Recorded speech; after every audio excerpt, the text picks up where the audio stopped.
अत्याचाराच्या घटना, कृष्णा आंधळे असं अनेक अनेक अनेक अनेक गोष्टी चालू आहेत. मात्र गेल्या काही वर्षांपासून महाराष्ट्रामध्ये एक मोठा तणाव वाढला, तो मराठा ओबीसी तणाव वाढला.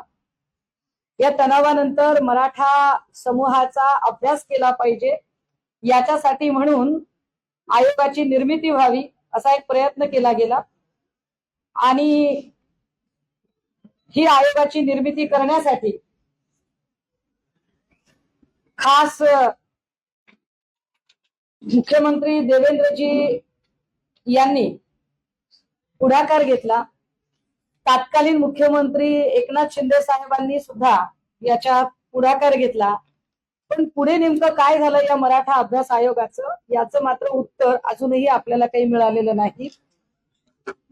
आपल्याला जर आठवत असेल तर या सगळ्या आयोगाच्या संदर्भाने म्हणजे मराठा समूहाची फसवणूक केली जाते का, मराठा समूहाच्या तोंडाला पानं पुसली जात आहेत का, मराठा समूहाच्या नावाने आरक्षणाचा अभ्यास आम्ही करतोय असं म्हणत फक्त खेळलं जातंय का. पण मग मराठा आरक्षणाचा आणि एकूण मराठा समाजाच्या मागासलेपणाचा अभ्यास करण्यासाठी ज्या कमिट्या नेमल्या गेल्या त्या कमिट्यांनी काम तरी काय केलं याच्या संबंधाने जेव्हा आम्ही काही माहिती घेण्याचा प्रयत्न केला तेव्हा प्रचंड धक्कादायक माहिती पुढे आली. आणि ही माहिती एकूण मराठा समाजाचा विश्वासघात करणारी वाटली, मराठा समाजाची फसवणूक करणारी ही माहिती आहे असं आम्हाला वाटलं. आणि ती माहिती आपल्या मार्फत आम्ही शेअर केली पाहिजे लोकांपर्यंत. आणि त्याच वेळेला जर आम्ही वारंवार विचारूनही यातल्या काही प्रश्नांची उत्तरं संबंधित आयोग देत नसेल तर माध्यमांनी त्यांना प्रश्न विचारावेत असं आम्हाला फार वाटतं. आपल्याला याची कल्पना असेल की साधारण मराठा आरक्षणाचा किंवा मराठा समाजाच्या मागासलेपणाचा अभ्यास करण्यासाठी आयोग नेमला गेला. इतर मागासवर्गीय आयोग, या इतर मागासवर्गीय आयोगाला अध्यक्ष म्हणून सेवानिवृत्त जज श्रीयुत सुनील शुक्रे यांची नेमणूक झाली. आणि खरा खेळ इथूनच सुरू होतो. सुनील शुक्रे यांच्या नियुक्तीच्या नंतर 3 सदस्य नेमले गेले. हे 3 सदस्य असतानाही डेप्युटेशनवर अजून एक नियुक्ती झाली. मला त्या नियुक्तीवर काही फारसं बोलायचं नाहीये, त्याची माहिती आपण घ्यावी संबंधित डिपार्टमेंट कडून, की ती नियुक्ती का केली गेली आणि का नाही ते. पण यातला एक महत्वाचा भाग की या सगळ्यांच्या संबंधाने अभ्यास करण्यासाठी शासनाने आम्हाला काही निधी उपलब्ध करून द्यावा अशी मागणी आयोगाने केली.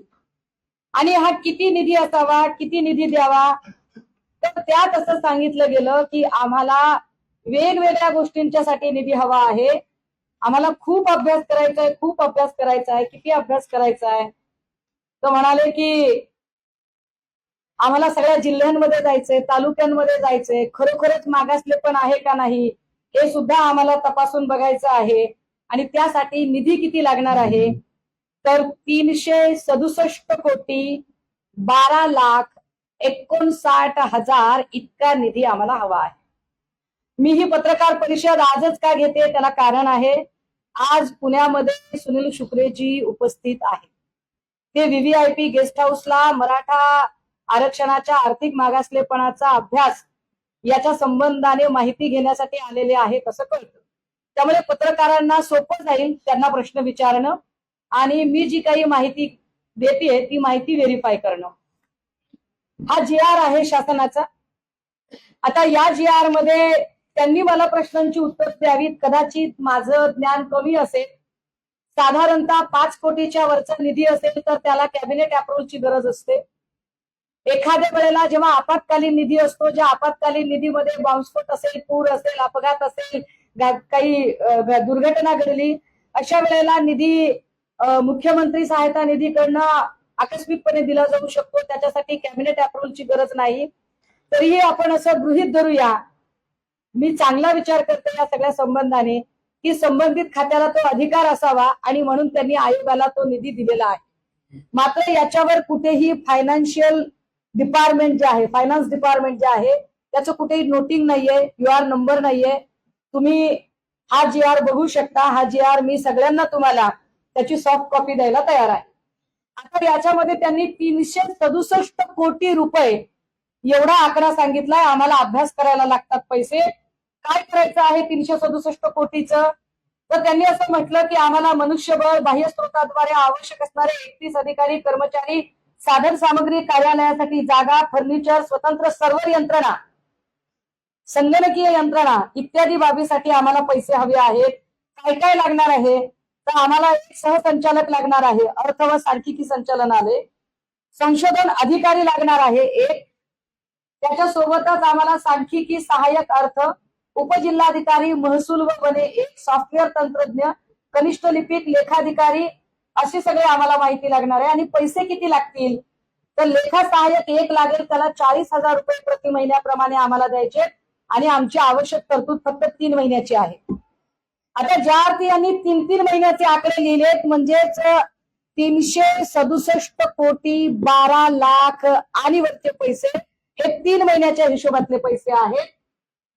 याच्यामध्ये त्यांनी आयोगाकरता किती खर्च सांगितलाय? सुनील शुक्रेंना हे प्रश्न आपण विचारावेत. कदाचित मी चुकत असेल, कदाचित मला पुण्यातले भाव माहीत नसतील, मी अडाणी असेल. आयोगाकरिता नवीन 5,000 चौरस स्क्वेअर फूटची जागा उपलब्ध करून त्यात फर्निचर आणि हार्डवेअर अशा सगळ्या बाबींकरता आम्हाला 4.25 कोटींची गरज आहे. 4.25 कोटीमध्ये जेवढी माझी माहिती आहे त्याच्यानुसार पुण्यातल्या अगदी सदाशिव पेठ, नवी पेठ सारख्या भागामध्ये सुद्धा 1,000 स्क्वेअर फीट जागा घेऊन, विकतची जागा घेऊन बांधकाम जरी त्याच्यावर करायचं म्हटलं साधारणतः, तर 2 कोटी रुपये, 2 ते 2.25 कोटी इनफ होती. 4.25 कोटीचं भाडं 3 महिन्याच्या हिशोबाने सांगितलेला विषय आहे. 4.25 कोटी रुपये भाडं सुनील शुक्रे साहेबांनी कोणत्या भागातलं दिलं असेल, कोणत्या भागातलं सांगितलंय हे मला अजूनही काही कळलं नाही. आणि या 4.25 कोटीवर कुणीही प्रश्न शासन दरबारी विचारत नाही का? बरं, 4.25 कोटी रुपये तुम्ही तिथे खर्च केले, तर असा काय मराठा समाजाचा अभ्यास केला की मराठा समाजाची फसवणूक केली जाते काही, हे त्यांनी सांगितलं पाहिजे. आयोगाच्या कार्यालयाकरता स्टेशनरी खर्च करायची आहे. काय स्टेशनरी लागणार आहे याच्यासाठी? तर आम्हाला टोनर घ्यायचंय, पेन्सिल घ्यायची, इरेझर घ्यायचंय, शार्पनर घ्यायचंय. किती लागतील पैसे? 5 कोटी रुपये लागतील. आकडे आहेत, आकडे मी शेअर करणार आहे आपल्याला. आयोगाच्या कार्यालयाकरिता भाडे तत्वावर वाहन घ्यायचं आहे. लक्षात घ्या, अध्यक्षाचं वाहन आहे, उपाध्यक्षाचं वाहन आहे, तरीही एक वाहन त्यांना घ्यायचंय, मी समजू शकते. पण भाडे तत्वावर वाहन घ्यायचे आणि जर 3 महिन्याचा खर्च अपेक्षित धरला, आपण खर्च दाखवलाय 70 लाख रुपये. माझ्या माहितीप्रमाणे 70 लाखामध्ये इनोव्हा क्रिस्टा सारख्या 2 गाड्या विकत घेता येतील. हे कुठून, म्हणजे 70 लाख रुपये हा हिशोब त्यांनी कसा मांडला? तुम्ही प्रश्न विचारावेत. आयोगाचे दौरे आणि बैठकींकरता आम्हाला 80 लाख रुपये हवे आहेत. ते दौरे आणि बैठका किती केल्या आणि त्याच्यासाठी काय नेमणूक केली तेही मी पुढे सांगेन. अध्यक्षांच्या करता एक इनोव्हा क्रिस्टा वेगळीच आहे. अध्यक्ष यांच्याकरिता एक इनोव्हा क्रिस्टा व कार्यालयाकरता एक इनोव्हा क्रिस्टा, याच्यासाठी आम्हाला डाऊन पेमेंटसाठी 50 लाख रुपये हवे आहे. आम्हाला संकीर्ण आकस्मिक खर्च पण लागू शकतो, त्यासाठी आम्हाला 30 लाख रुपये हवे आहेत. आमची एकूण मागणी 6 कोटी 11 लाखाची आहे. हे फक्त याचं झालं. पुढे काय काय सांगितलंय की मुंबई येथील कार्यालयाकरता 3 आणि पुण्याच्या कार्यालयाकरता 8 खरेदी, असे एकूण 11 संगणक, 20 भाडे तत्वावर उपलब्ध करून घेणे, भाडे तत्वावर संगणक, आणि त्याचा खर्च आहे 15 लाख रुपये. मुंबई येथील कार्यालयाकरता 3 व पुणे कार्यालयाकरता 8 असे एकूण 13 प्रिंटर भाडे तत्वावर उपलब्ध करून घेणं, भाडे तत्वावर खर्च 6 लाख रुपये. झेरॉक्स मशीन 2 नग 5 लाख रुपये. Laptop, iPad 14.5 lakh. आता ब्रॉडबँड आणि या सगळ्यांचं काही मला काही त्याच्यात पडलं नाही. पण याच्यात एक विशेष आहे की त्यांनी अधिकाऱ्यांचे मानधन लिहिलेले आहे. माझ्या माहितीप्रमाणे अधिकाऱ्यांना अशा पद्धतीने, या गजा भाऊया, माझ्या माहितीप्रमाणे अधिकाऱ्यांना अशा पद्धतीने जर मानधन द्यायची असतील, तुम्ही खालच्या लोकांना देऊ शकता. परंतु जिल्हाधिकारी मुळात हे काम करताना सामाजिक न्याय विभागाचं डिपार्टमेंट तुम्हाला मदत करणारच आहे. तुम्ही सामाजिक न्याय विभाग किंवा बहुजन कल्याण विभागाचं सुद्धा तुम्ही नेटवर्क वापरू शकता, तरीही यात स्पष्टपणे नमूद केलं आहे की जिल्हाधिकारी यांना किती मानधन द्यायचे आम्हाला, तर ते मानधन साधारणतः 1.25 लाख रुपये मानधन द्यायचंय. 36 जिल्ह्याच्या जिल्हाधिकाऱ्यांच्यासाठी 1.25 लाख याप्रमाणे 45 लाख रुपयाचं मानधन आम्हाला द्यायचं आहे. हे त्यांनी अपेक्षित खर्चामध्ये सांगितले, जो त्यांनी खर्च मंजूर करून घेतलेला आहे. उपजिल्हाधिकारी आम्हाला 36, उपजिल्हाधिकाऱ्यांना पण मानधन देणार आम्ही 1 लाखाप्रमाणे, ते 36 लाख रुपये. तहसीलदारांना पण मानधन देणार, ते 80,000प्रमाणे. 80,000 गुणिले 357 तहसीलदारांचं मानधन, जे 2,85,60,000 पर्यंत चाललेलं आहे. मुख्य कार्यकारी अधिकारी यांना सुद्धा किती आहेत मुख्य कार्यकारी अधिकारी, तर 360, आणि त्यांच्यासाठी 80,000प्रमाणे 2,88,00,000. आता हे पैसे आपल्याला जर वाटेल की ते खालच्या लोकांना द्यायचे आहेत, तर असं नाही. खालच्या लोकांच्यासाठीचे पैसे अजून वेगळे आहेत. ग्रामीण व शहरी भागाकरिता शासन मान्यता प्राप्त अनुदानित, विनाअनुदानित अभियांत्रिकी तंत्रनिकेतन संबंधित सुपरवायझर च्या अधीनस्थ 10 पर्यवेक्षक पदे नेमायचे आहेत. 16,000 आणि 13,000 पेमेंट, 30,000 पेमेंट आणि 16,000 असे लोक नेमायचे आहेत. किती पैसे झाले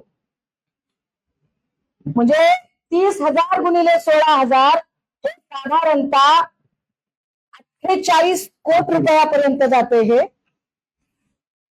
48 कोटी. त्याच्या पुढे ग्रामीण आणि शहरी भागामध्ये सहाय्यक शिक्षक, सहाय्यक जिल्हा परिषद, मनपा, नगर परिषद, अंगणवाडी सेविका, आशा वर्कर, कायम अनुदानित, या सगळ्यांना पण मानधन द्यायचं आहे, कारण काम करून घ्यायचंय त्यांच्याकडून. 1,43,000 लोक आहेत. 1,43,000 लोक जर अंगणवाडी, जिल्हा परिषद शिक्षक या सगळ्यांचे काम करत असतील, तर मराठा समुदायाच्या आरक्षण किंवा मागासलेपणाचा अभ्यास आतापर्यंत व्हायला अपेक्षित होता. 1,43,000 लोक जर नेमलेले असतील, तर ते कोण लोक आहेत?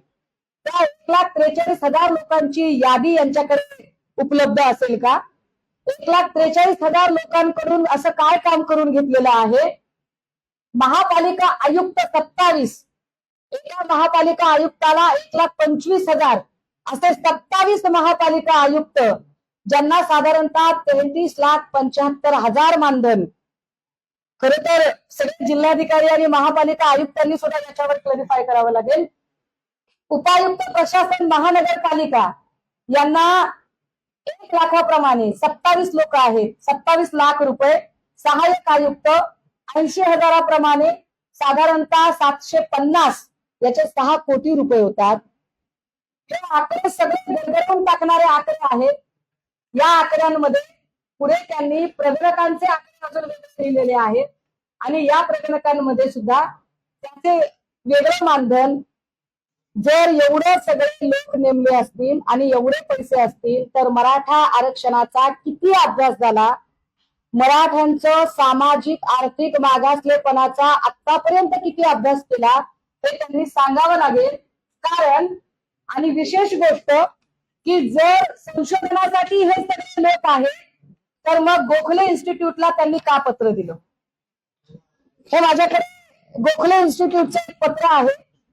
गोखले इन्स्टिट्यूटला त्यांनी सरळ सरळ सांगितलेलं आहे, हे कार्यालयीन खर्च देयकाचं एक वेगळं पत्र, जे 4,54,000. पण याच्या सोबतच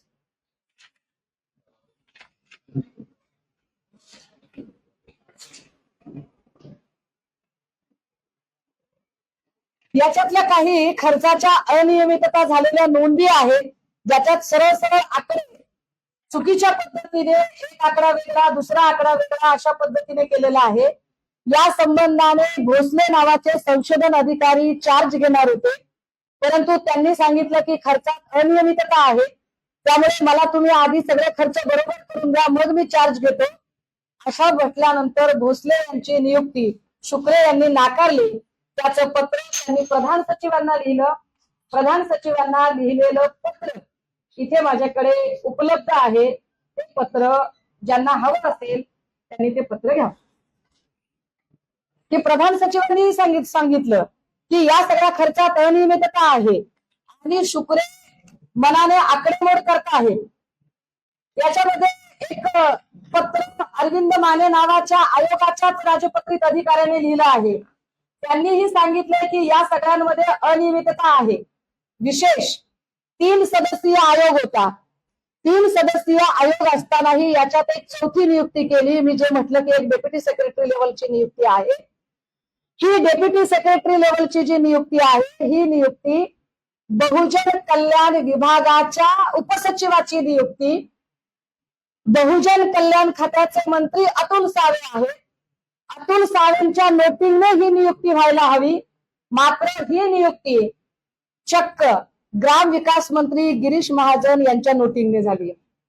त्याचंही पत्र या सगळ्या बंच मध्ये जोडलेलं आहे की ज्या नियुक्तीमध्ये गिरीश महाजन, श्री गिरीश महाजन मंत्री ग्राम विकास व पंचायत राज, वैद्यकीय शिक्षण, क्रीडा व युवक कल्याण मंत्री, माननीय मंत्री मागास बहुजन कल्याण विभाग यांना लिहिलेल्या 26/12/2022 पत्रान्वये श्रीमती पाटील उपसचिव अल्पसंख्याक विकास विभाग मंत्रालय मुंबई यांची सदस्य सचिव महाराष्ट्र मागासवर्गीय आयोग पुणे या पदावर नियुक्ती केली. आता याच्यात गिरीश महाजन कसे काय इंटरफेअर करतात याचंही उत्तर शुक्रे यांनी दिलं पाहिजे. जे मी माहिती अधिकाऱ्याकडून वारंवार मागितले परंतु ते उत्तर दिलं जात नाही. विशेष गोष्ट अशी आहे की त्यांचं कंटिन्युएशन, एखाद्या व्यक्तीला जेव्हा डेप्युटेशन दिलं जातं त्यावेळेला ते जास्तीत जास्त 10 वर्षाचं डेप्युटेशन असलं पाहिजे. नागरी सेवा अधिनियमाच्या पुस्तिकेमध्ये ते 10 वर्ष सांगितलेलं आहे. पण सदरील ज्या महिला अधिकारी आहेत त्यांचं डेप्युटेशन तब्बल 11.5 वर्षांचं आहे. हे 11.5 वर्षांचं डेप्युटेशन आणि कंटिन्युएशन मागताना शुक्रे असं म्हणतात की आम्हाला आयोगाला उच्च न्यायालयाकडे मराठा आरक्षण आयोगाची बाजू मांडण्यासाठी कायदेशीर तज्ञ व्यक्तींची गरज आहे आणि ती कायदेशीर बाजू मांडण्यासाठी उपसचिव पदावरच्या या व्यक्ती आम्हाला हव्या आहेत. परंतु ज्या महिला अधिकाऱ्यांची नियुक्ती त्यांना हवी आहे आणि ती कायदेशीर बाजू मांडण्यासाठी हवी आहे, मुळात आयोगाने याच्या आधीच ऍडव्होकेट मिलिंद साठे यांची नियुक्ती आयोगाच्या वतीने कोर्टात बाजू मांडण्यासाठी केलेली आहे. त्याचं हे पत्र 1.5 लाख रुपये मानधनाने या व्यक्तीची नियुक्ती झालेली आहे. याच्यात स्पष्ट महाराष्ट्र राज्य मागासवर्गीय आयोगाच्या सदस्य सचिव आशाराणी पाटील यांना मंत्रालयीन संवर्ग प्रतिनियुक्तीने कार्यरत त्यांच्या प्रतिनियुक्तीचा कालावधी 2 वर्ष संपुष्टात आलाय. आयोगाकडील कामकाज न्यायालयीन प्रकरणे याकरिता श्रीमती पाटील यांच्या सेवेची आवश्यकता आहे. म्हणून आता न्यायालयीन कामासाठी जर तुम्हाला आवश्यकता असेल आणि म्हणून त्या व्यक्तीची जर तुम्ही नियुक्ती केली असेल तर प्रश्न हा उरतो की मिलिंद साठेची नियुक्ती कशासाठी केली किंवा मिलिंद साठे असतील तर नवी नियुक्ती का केली गेली. हे मिलिंद साठे 11.5 वर्ष आतापर्यंत प्रतिनियुक्ती ज्यांची होते त्यांच्याबद्दलची माहिती नुसती प्रतिनियुक्ती चालू आहे. प्रतिनियुक्ती अत्यंत चांगल्या क्रीम पोस्टवरची प्रतिनियुक्ती आहे. पहिली प्रतिनियुक्ती 1 नोव्हेंबर 2011 ते 2015 महापालिकेमध्ये 3 वर्ष 11 महिने. दुसरी पिंपरी चिंचवड नवनगर विकास प्रतिष्ठान 5 वर्ष 10 महिन्याची. तिसरी प्रतिनियुक्ती तब्बल 2 वर्ष राज्य मागासवर्गीय आयोगाची आणि आता पुन्हा कंटिन्युएशन. आता हे कसं काय त्यांनी केले आणि हे कुठल्या नियमात बसतंय याची उत्तरं त्यांनी दिली पाहिजे. मिलिंद साठेच्या संबंधाने मी म्हटलं की ऍडव्होकेट मिलिंद साठे यांची जबाबदारी मग काय होती आणि मिलिंद साठेंना याच्यामध्ये काय म्हणून तुम्ही नेमणूक दिलेली होती. ह्या सगळ्या गोष्टी आणि या सगळ्या अनियमितता जर बघितल्या तर मराठा समाजाची फसवणूक शासन करत आहे. मराठा समाजाच्या आर्थिक मागासलेपणाचा अभ्यास करण्याच्या नावाखाली तब्बल 367 कोटी रुपयाचा निधी ज्या आयोगाला दिला त्या आयोगाने खरोखरच मराठा समूहाचा अभ्यास केला का हा संशोधनाचा प्रश्न आहे, विषय आहे. या सगळ्यांमध्ये त्यांनी एकीकडे म्हणतायत की आम्ही संशोधनासाठी एवढा सगळा खर्च येतोय परंतु गोखले इन्स्टिट्यूट, या गोखले इन्स्टिट्यूटला तब्बल 19 कोटीचं काम संशोधनाचं दिलं गेलं. आता जर गोखले इन्स्टिट्यूटला 19 कोटींचं काम दिलेलं आहे, तर मग वेगळं तुम्ही अजून काय संशोधन करणार आहात, किंवा तुम्ही संशोधनावर एवढा खर्च केलाय तर गोखले इन्स्टिट्यूट अजून वेगळं काय काम करणार आहे, त्यांच्याकडचं कामाचं स्वरूप नेमकं काय आहे याची स्पष्टता अजूनही आम्हाला, आम्ही वारंवार माहिती अधिकार आयोगाकडे मागितली तरी ती मिळत नाही. याच्यात अजून धक्कादायक बाब अशी की ज्या उपसचिव पदावरच्या बाईंची नेमणूक केलेली आहे, या बाई त्यांच्या खाली असणारी 2 पद खाली जो कॅशियर आपण ज्याला साध्या भाषेत म्हणू शकू, की जो आहरण अधिकारी आहे ज्याच्या नावाने देयक निघतात, ती पोस्टच भरली नाही आणि त्या पोस्टवरून सह्या करून उपसचिव पदावरच्या महिलेने स्वतःच बिले काढली. ती बिले काढण्याचा आणि त्यांच्या सहीचे कागद इथे उपलब्ध आहे. या सगळ्यांवर मला वारंवार अपेक्षित आहे की त्यांनी याची माहिती दिली पाहिजे आणि त्यांनी यावरती बोललं पाहिजे, परंतु ते काही माहिती द्यायला तयार होत नाहीत.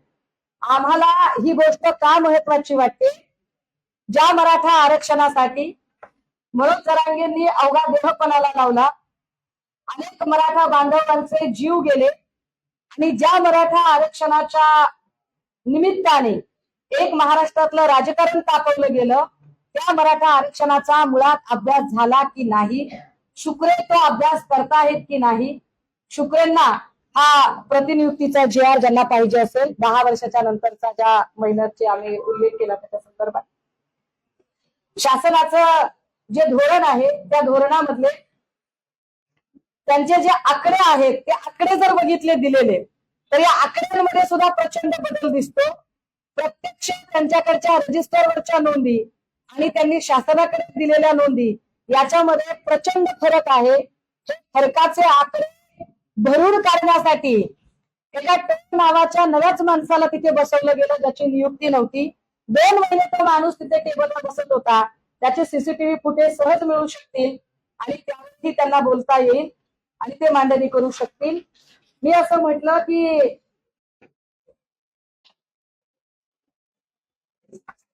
आणि या पत्रामध्ये फायनान्शियल डिपार्टमेंटचं नोटिंग का नाही, फायनान्शियल डिपार्टमेंटला ते विचारता येणं शक्य नाही. शासनाकडून पहिल्यांदा श्री राजीव भोसले संशोधन अधिकारी तथा आहरण व संवितरण अधिकारी यांचे आदेश झाले होते, पण त्यांनी कॅशबुक मध्ये अनियमितता असल्याचे निदर्शनास आणून दिले आणि या व्यक्तीची नियुक्ती झाली नव्हती. याच्यामधल्या त्यांच्यापेक्षा खाली सचिव पदापेक्षा 2 पायऱ्या खाली असणाऱ्या पदाचा कार्यभार कुणाकडे दिला गेला आणि सह्या कुणी केल्या याची उत्तरे शुक्रे यांनी दिली पाहिजे. या कार्यालयात कर्मचाऱ्यांची मागणी नसताना व गरज नसतानाही संगणक व स्टेशनरीसाठी मोठ्या प्रमाणातला खर्च यांनी का केलेला आहे. कार्यालयास प्राप्त झालेल्या अनेक मूळ देयकांच्या इनव्हॉइसवर संबंधित कर्ज पुरवठादाराचा register number, GST number, PAN number इत्यादी उल्लेख असल्याचे दिसून येत नाही, तरीही देयक पारित केलेली आहेत. डेडस्टॉक रजिस्टर व कार्यालयात आवश्यक असणारे अनेक रजिस्टर ज्याची आपण वारंवार मागणी करतो ती मिळालेली नाही. आमचं स्पष्ट म्हणणं आहे की शासनाची ही फसवणूक आहे आणि जर शासनाला माहिती असेल तर शासनाने अजून याच्यावर जाब का विचारला नाही. कारण मी याच्या संबंधाने अनेक मान्यवर अधिकारी, कर्मचारी आणि सचिव यांच्याशी बोलायचा प्रयत्न केला. 4.25 कोटी भाडं 3 महिन्याचं पुण्यात कोणत्या जागेचं असू शकतं याचं उत्तर आम्हाला सुनील शुक्रेंनी दिलं पाहिजे. आणि ज्या पद्धतीने अरबी समुद्रात छत्रपती शिवाजी महाराजांचा पुतळा उभा करण्याच्या नावाखाली पुतळा उभा झालाच नाही, पण शेकडो करोड रुपये खर्च केले गेले, ते नेमके कुठे गेले त्याचा प्रश्नाचं उत्तर अजूनही अनुत्तरित आहे. तोपर्यंतच मराठा अभ्यास आयोगाच्या मध्ये इतका घोळ येतोय. मला शंका आहे, ही पत्रकार परिषद घेण्याचे अजून एक कारण आहे. माझी शंका अशी आहे की या सगळ्यांमध्ये जे 1,43,000 प्रगणक नेमले, 1,43,000 लोक मराठा समाजाच्या मागासलेपणाचा अभ्यास करण्यासाठी शासनाने नेमले असं जर त्यांचं म्हणणं असेल तर ते कुणाचे नेमले. काय एखाद्या मंत्री आमदार खासदारांचीच एखादी ह्युमन रिसोर्स कंपनी याच्यासाठी हायर केली गेली का? ती ह्युमन रिसोर्स कंपनी कुणाची आहे त्याच्यावरची ही माहिती सुनील शुक्रे यांनी दिली पाहिजे आणि शुक्रे यांनी याच्या पुढे तरी मराठा समाजाची फसवणूक करणं थांबवावं. कारण मी समजू शकते की श्री जरांगे जेव्हा उपोषणाला बसले त्यावेळेला मुख्यमंत्री उपमुख्यमंत्री उदयनराजे संभाजीराजे राज ठाकरे साहेब किंवा उद्धव ठाकरे साहेब किंवा पवार साहेब असंख्य लोक गेले पण उपोषण सुटलं नव्हतं. ते उपोषण शुक्रे गेल्यानंतर सुटलं होतं आणि त्याच शुक्रेंची पुढे 8-10 दिवसानंतर आयोगाच्या अध्यक्षपदी वर्णी लागली होती.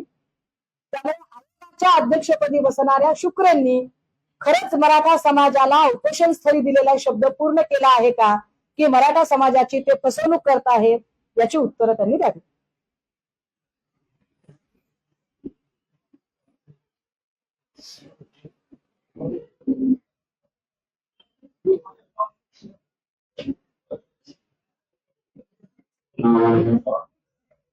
तुम्ही एवढं सांगताना अभ्यास दिल्यामुळे त्यांना जर प्रश्न पडला काय करायचं?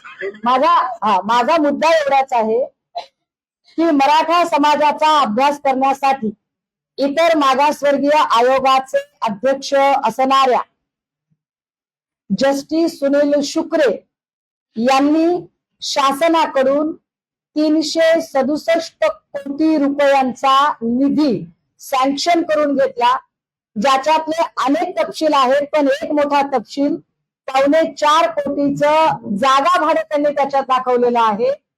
1,43,000 प्रगणकांची नियुक्ती सांगितलेली आहे. ती 1,43,000 प्रगणक कोणत्या कंपनीकडून हायर केले, पुण्याकडून केलेले आहेत, त्याची काय माहिती उपलब्ध आहे आणि 1,43,000 लोक जर यावर काम करत असतील तर हे काम दिसत का नाही? ते काम कुठल्या स्टेजला आहे?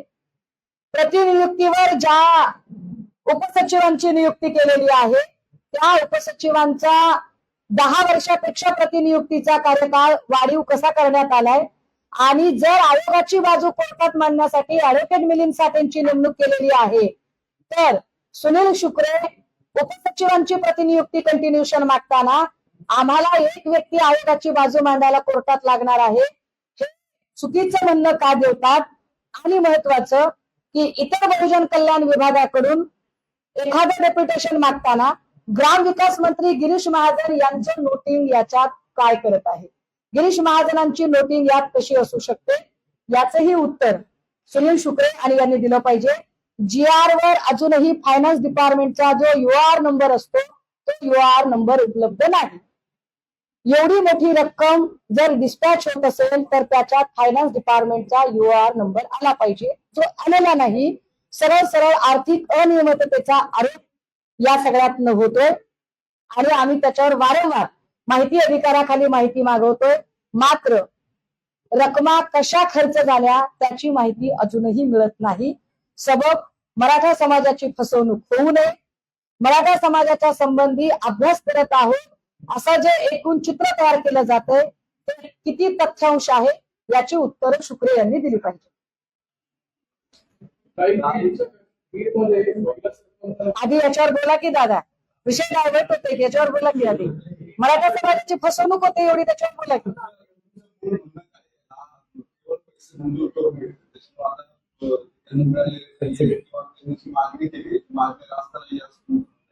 नाही, माझं म्हणणं आहे की 369 कोटी रुपये जर तुम्ही मागितलेले आहे आणि त्याच्यात तुम्ही जागेचं भाडं 4.25 कोटी दाखवलेलं आहे तर 4.25 कोटी कोणत्या जागेचं भाडं 3 महिन्याचं असतं पुण्यामध्ये?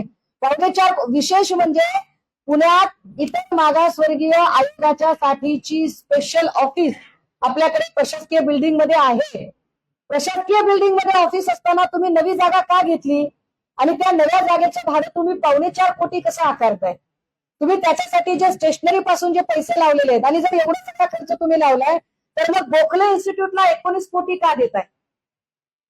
गोखले इन्स्टिट्यूट असं काय काम करणार आहे 19 कोटीमध्ये? आणि 1,43,000 प्रगणक म्हणजे ह्युमन रिसोर्स वापरला जाईल. हा ह्युमन रिसोर्स कोणत्या कंपनीकडून हायर केला जाईल? कंपनी कुठल्या तरी आमदार खासदार मंत्र्यांची आहे का तेही त्यांनी सांगावं आम्हाला. होऊन गेलेले होऊन गेले असणार ना, पैसे. ऑब्विसली होऊन गेलेले असणार ना. मंजूर झाले आणि अर्धे पैसे खर्च झाले आणि त्या खर्च झालेल्या पैशांचे तपशील आम्ही वारंवार मागतोय, तपशील मिळत नाहीत. हाच मुद्दा आहे. ते खर्चाचे तपशिलाचे आकडे घ्या. मराठा समाजाची फसवणूक झालेली आहे. हा आर्थिक गैरव्यवहार झालेला आहे. मराठा समाजाची सरळ फसवणूक केली जात आहे. एकीकडे मराठा समाजाच्या आर्थिक मागासलेपणाचा आम्ही अभ्यास करतोय असं जरी दाखवलं जात असलं तरी मराठा समाजाची दिशाभूल करून त्यांना झुलवत ठेवण्याचा प्रयत्न केला जातोय. आयोगाच्या अध्यक्षांकडून आम्हाला अत्यंत प्रामाणिक वर्तनाची अपेक्षा आहे. याच्यावर कायदेशीर कारवाई करण्यासाठी मी स्वतः पाठपुरावा करणार.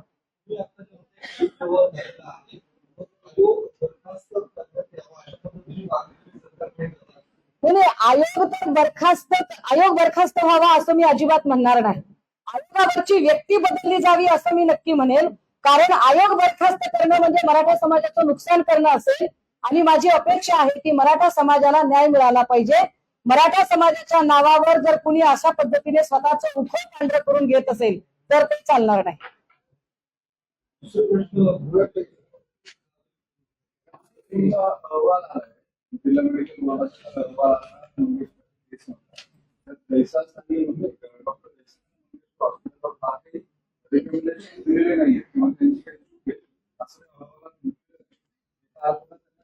ससूनने दिलेली क्लीन चिट म्हणजे उंदराने मांजराची साक्ष काढणे आहे. ज्या ससून मध्येच अनेक गैरव्यवहार आहेत आणि गैरव्यवहाराचे आरोप आहे आणि ससून मधल्या गैरव्यवहाराच्या आरोपांची चौकशी करण्यासाठी जी समिती नेमली त्या समितीमध्ये ज्या महिला डॉक्टर आल्या त्या महिला डॉक्टरांवरही अनेक आरोप आहेत हे आपण याच्या आधी बघितलेलं आहे. अशा ससूनने सुश्रुत घैसास यांना क्लीन चिट देणं याच्यात नवलते काय, हे शासन कशा पद्धतीने आरोपींना संरक्षण देतं हे आपण कोरटकर केसमध्येही बघितलं की कोरटकरची अटक करण्यासाठी त्याला संरक्षण दिलं आणि आताही सुश्रुत घैसासला ज्या पद्धतीने संरक्षण दिलं जाते याचा स्पष्ट अर्थ आहे की या राज्यामध्ये गोरगरिबांच्या जगण्याची काहीच किंमत नाही. सीएम म्हणजे कॉमन मॅन, डीसीएम म्हणजे डेडिकेटेड कॉमन मॅन हे फक्त जाहिरातीसाठी वापरले जाणारे ग्लॅमरस आणि ग्लोरियस शब्द आहेत. वस्तुतः इथे कॉमन मॅनच्या आयुष्याची काहीच किंमत नाही. कारण पहिल्या दिवशी अमित गोरखेंनी केलेलं जे स्टेटमेंट होतं तावातावात त्या स्टेटमेंट वरून आता ते स्वतःच 360 डिग्री मध्ये फिरताना दिसत आहेत. आता ते त्यावर काहीही बोलत नाहीयेत. शासन प्रशासनाचा तेवढा दबाव असेल त्यांच्यावर.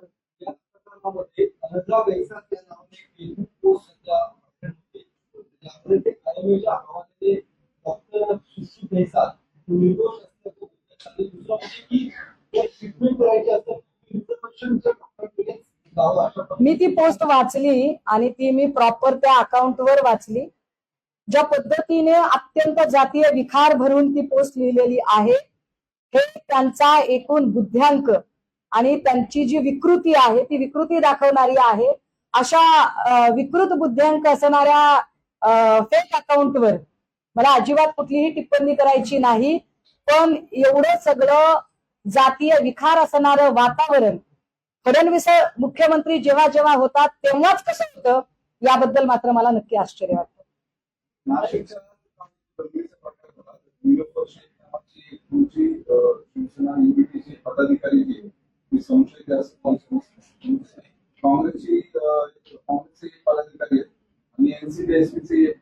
मला काय म्हणायचंय, कुणीही असो गुन्हेगार असतो. तुम्ही करा ना कारवाई, तुमचे हात कुणी धरलेत. नागपूरमध्ये विश्व हिंदू परिषदेचे लोक सापडले, त्याचं काय झालं तेही एकदा बघा. त्यामुळे गुन्हेगार असतो. त्याला अमुक एका जातीचा, धर्माचा, अमुक एका पक्षाचा असं म्हणून त्याला स्पेअर करायचं काय कारण आहे. कदाचित मग अशा पद्धतीने डॉक्टर सुश्रुत घैसासला फेअर केलं जाते काय, फेवर केलं जातं का, ते पण जरा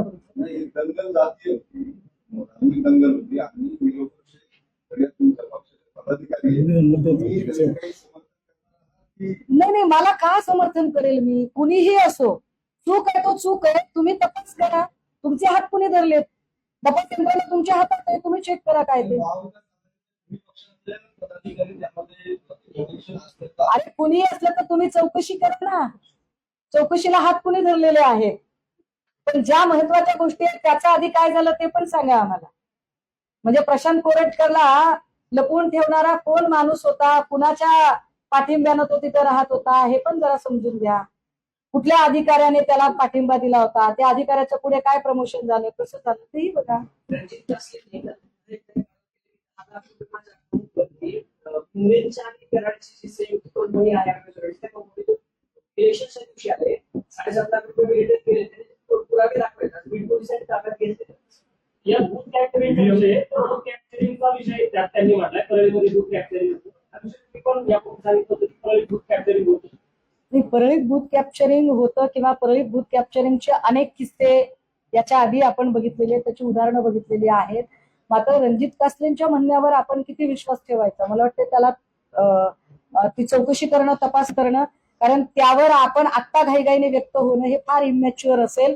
कारण कासलेंनी आतापर्यंत अशा अनेक गोष्टी आणि नंतर घुमजाव केलेला आहे. एका अत्यंत प्रतिष्ठित चॅनलच्या एका वृत्त निवेदकाचं नाव घेऊनही त्याने विचित्र पद्धतीचे आरोप केले होते, जे वाईट आहे आणि त्याला कोणीही अशा पद्धतीने एक्सक्यूज करू शकणार नाही. मात्र तरी सुद्धा जर वाटतंय की याच्या बोलण्यात काही तथ्य आहे तर ते तपास अधिकाऱ्यांनी तपासावं. मूळ मुद्दा हा आहे की पालकमंत्री बदलल्यानंतर सुद्धा आणि उपमुख्यमंत्रीच पालकमंत्री झाल्यानंतर सुद्धा बीडचं सामाजिक स्वास्थ्य काही सुधारत नाहीये, हा खरा चिंतेचा. एकनाथ शिंदेने एक व्हिडिओ दाखवला होता त्यामध्ये सर्वांचा जो व्हिडिओ आहे तुम्ही शिवसेनेची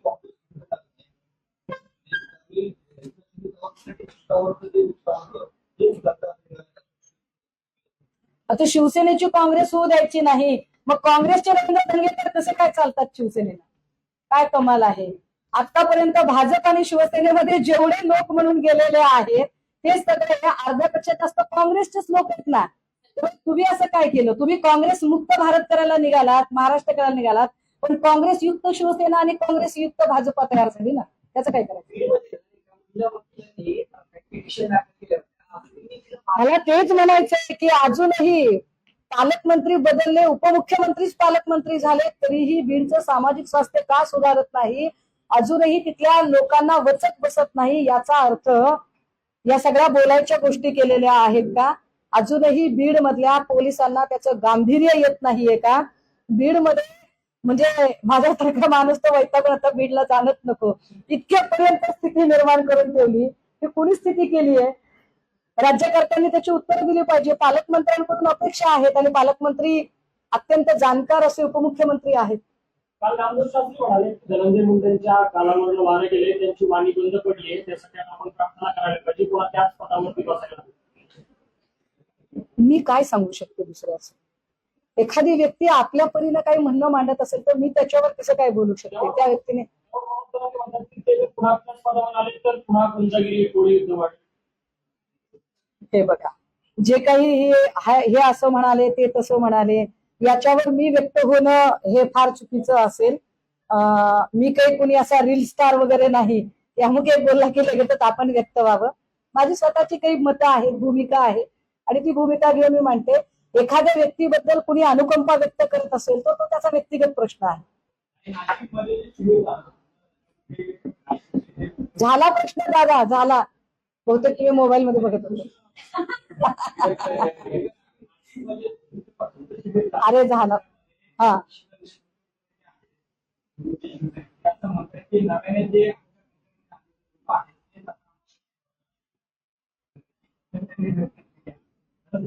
पण नाशिकच्या शिबिरात बोललेले सगळे आमचे जुने जाणते सगळे नेते बोललेले आहेत.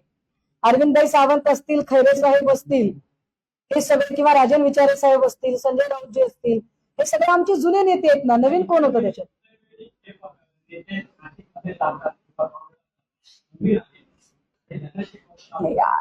काय माहितीये का, उगाच काहीतरी माझ्याकडून वधवून घेण्याचा प्रयत्न करू नका. असं काही घडलेलं नाहीये. त्यामुळे उगाच काहीतरी असं काय ना कंडी पिकवणे हा काही प्रकार बरोबर नाही.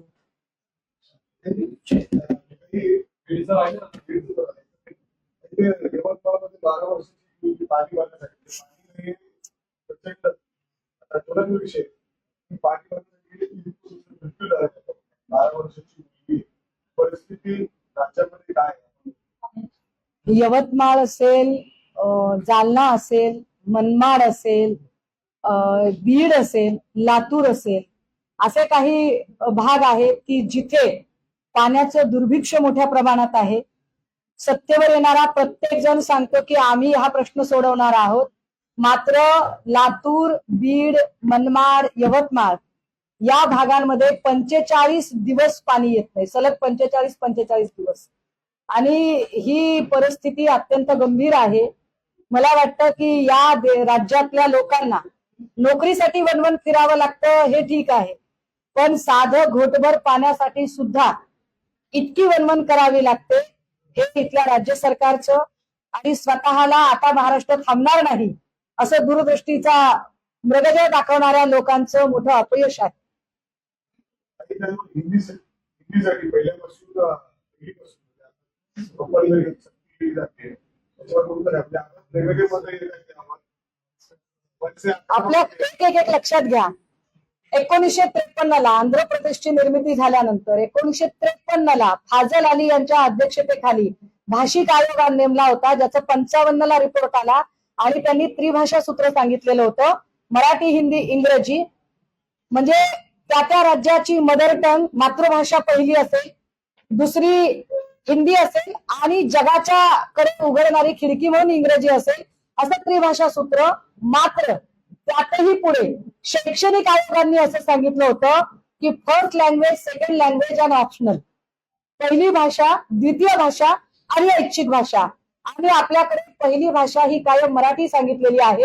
द्वितीय भाषा घेताना ती पाली, संस्कृत किंवा हिंदी घ्यावी आणि मग ऐच्छिक भाषा इंग्रजी घ्यायची की नाही तो तुमचा प्रश्न आहे असं सांगितलं. आता याच्यामध्ये जेव्हा हिंदीची सक्ती केली जाते, मला वाटतं की मी रात्रीही कुठल्या तरी चॅनलवर बोलले की कॉप्या करून पास झाल्यासारखे जर शिंदेचे मंत्री बोलणार असतील आणि निव्वळ गुजरात्यांचे पाय धुवत जर त्यांना शरणागती आणि लोटांगण घालत असतील आणि त्यांना राष्ट्रभाषा आणि राजभाषा फरक कळत नसेल आणि ते स्पष्ट असं सांगतात की नाही हिंदी ही राष्ट्रभाषा आहे, ती कुठेही लिहिलेली नाही. ज्या 22 भाषा आहेत 8व्या परिशिष्टामध्ये, त्या 22 पैकी ती एक आहे आणि पहिली भाषा ही महाराष्ट्रात मराठीच असली पाहिजे. एवढी साधी गोष्ट जर शिंदेच्या मंत्र्यांना कळत नसेल, भाजपचं समजू शकते मी, भाजपचं समजू शकते, पण शिंदेच्या मंत्र्यांना कळत नसेल तर बाळासाहेबांची शिवसेना आणि बाळासाहेबांचे विचार असं म्हणण्याचा त्यांना अधिकार प्राप्त होत नाही.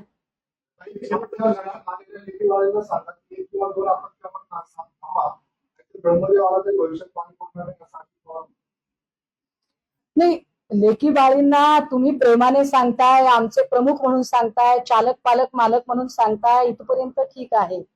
पण जसं लेकी बाळींना वर्षानुवर्ष सांगताय तसं वर्षानुवर्ष निवडणुकीच्या काळातली भाषा ही जरा त्यांनी आठवावी की निवडणुकीच्या काळात पाणी कुणालाही पाण्याची अजिबात किल्लत भासणार नाही, पाणी टंचाई असणार नाही, अमक्या धरणाचं पाणी वळवू, तमक्या धरणाचं पाणी वळवू, उजनीचं पाणी तुम्हाला मिळेल, कोयनेचं पाणी आम्ही तुम्हाला सांगलीहून पाणी ट्रेनने लातूरला दिलं, इथून पुढे तशी वेळ येणार नाही.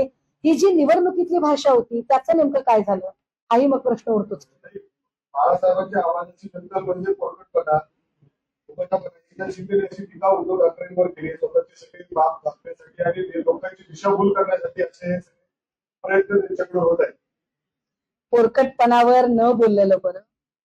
पोरकटपणाच्या संबंधाने काही बोलायचं असेल शिंदे साहेबांना तर शिंदे साहेबांनी आपल्या पक्षातले शिरसाट आणि असे जे काही वाचाळ लोक आहेत मस्के बिस्के सारखे, या लोकांना पोरकटपणा म्हणजे काय असतो आणि मॅच्युअर प्रगल्भता काय असते यातला फरक एकदा समजावून सांगा.